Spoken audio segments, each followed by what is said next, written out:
What are important aspects of a positive classroom community? I think the most important aspect is that instruction is student-led. The teacher acts more of a coach. Lots of hands-on materials, and that students don't give up. They keep trying, they persevere, and they try various avenues to problem solve. I think establishing a positive classroom community is one of the most important things that a teacher can do. It really establishes the baseline between student and teacher. It needs to be one of mutual respect, of mutual trust, and mutual understanding, which includes consistency. In my class, we start each day by reviewing our mission statement and our wildly important goal.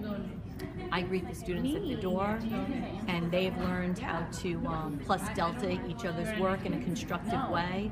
We've also learned that through our mistakes is where we learn, because if you already know things, then that's not learning, it's just knowledge you already have.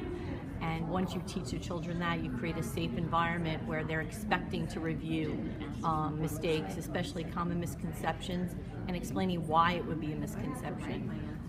So I believe that a positive classroom community is really the foundation for all of needs to be there for the entire school year. I continually strive to help the students have a positive attitude. We have a classroom motto that anything is possible if you try. I try to call on students and kind of reaffirm that it's not necessarily if they're correct or not, but the thought process, and that they feel safe answering a question, that they're not afraid of being picked on or made fun of if they're wrong, because that's where the learning happens. Is if they're wrong, they can work through it.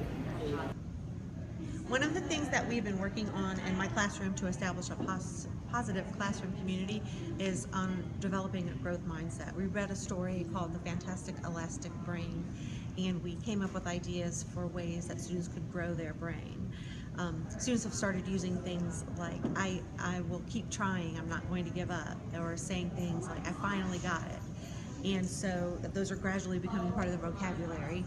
Instead of just giving up on something, they want their brains to grow. Another thing we've been working on is mathematics discussions. And so when my students are discussing either in small groups or whole group or with partners, I've taught them how to use sentence stems like I agree with because, or I disagree with because, to get them talking about math in a respectful way.